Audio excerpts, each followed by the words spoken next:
Kita belajar ya bagaimana caranya agar proses belajar itu menjadi lebih efektif.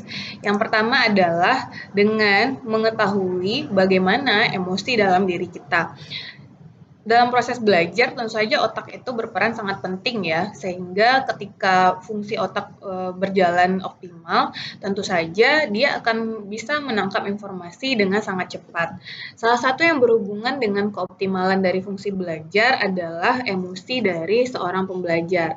Sehingga ketika belajar emosi positif itu muncul, tentu saja itu akan meningkatkan kekuatan otak sehingga meningkatkan keberhasilan dan juga kehormatan diri dari peserta didik kita.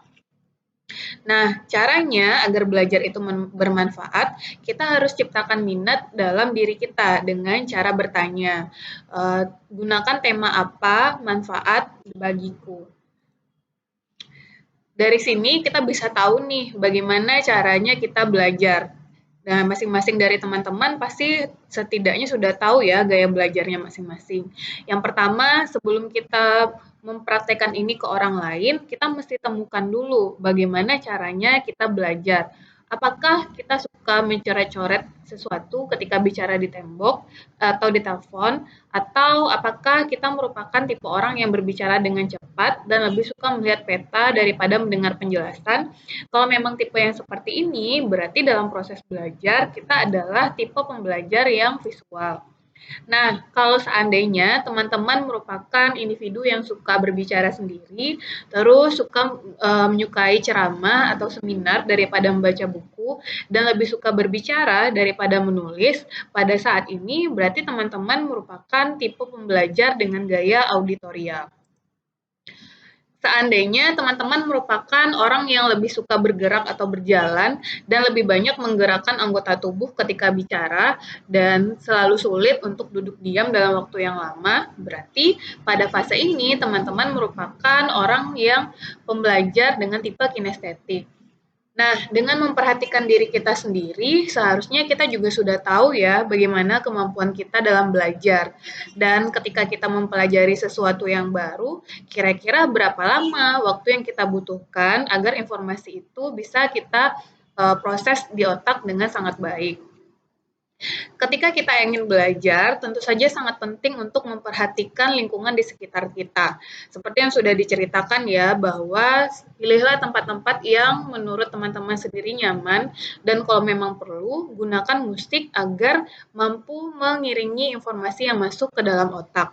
Pada beberapa orang, dengan mempergunakan musik, ini akan membantu informasi tersebut untuk lebih cepat diterima di dalam otaknya. Nah, ketika kita belajar, ada beberapa orang yang memang suka mencatat secara bebas, tapi ada juga beberapa individu yang menggunakan metode peta pikiran. Metode peta pikiran atau mind mapping adalah teknik yang memanfaatkan keseluruhan otak untuk membentuk suatu kesan tertentu. Sehingga ketika informasi yang masuk, orang tersebut lebih cenderung mengingatnya dalam bentuk gambar dan bentuk-bentuk lain serta suara. Jadi sebenarnya teknik peta pikiran ini sangat efektif bagi orang-orang yang suka untuk melihat dan juga mendengar dalam waktu yang sama. Nah, contoh peta pikiran itu sebenarnya sudah ada di materi ya, tapi yang jelas peta pikiran ini akan sangat berbeda tergantung dengan bagaimana proses informasi dalam diri individu tersebut masing-masing. Lalu dalam belajar, pastinya dalam suatu waktu kita akan mulai jenuh. Jadi untuk menghindari itu, silakan lakukan senam otak sebelum dan sesudah belajar. Dan tentu aja jangan terfokus pada satu sumber belajar saja. Jangan hanya terfokus pada guru maupun dosen, tapi carilah sumber-sumber belajar yang lain. Selain itu, jangan hanya fokus kepada satu referensi saja. Teman-teman boleh membaca banyak buku yang tentu saja harus berkaitan dengan materi yang pada saat itu akan dibahas. Atau mungkin bisa membaca majalah, koran, atau pergi ke perpustakaan untuk menambah wawasan dan cakrawala dalam materi yang akan dipelajari. Selain itu, juga perlu diingat bahwa ketika kita ingin belajar efektif, tentu saja kita harus punya pedoman. Artinya, dalam belajar kita harus memperhatikan waktu. Terus, bagaimana kita mengelola waktu tersebut dan bagaimana caranya agar waktu itu tidak tersia-siakan. Nah, dalam saat ini kita juga mesti aware nih, kapan waktu yang baik bagi diri kita untuk menerima informasi. Ada tipikal orang yang memang bisa untuk belajar pada pagi hari, tapi individu yang lain malah lebih suka di malam hari. Nah, dengan mengetahui jam belajar yang tepat ini, tentu saja proses belajar akan menjadi lebih efektif. Selanjutnya, untuk menentukan rencana jadwal yang efektif, kita harus kembali dalam pemenuhan fisiologis kita tadi. Artinya, kita harus cukup tidur, terus harus cukup makan, dan jangan lupa untuk melakukan kegiatan entertainment atau hiburan. Pastinya jangan luput untuk memprioritaskan tugas-tugas yang ada, dan sangat perlu untuk meluangkan waktu berdiskusi dan juga mengulang bahan sebelum kelas dimulai.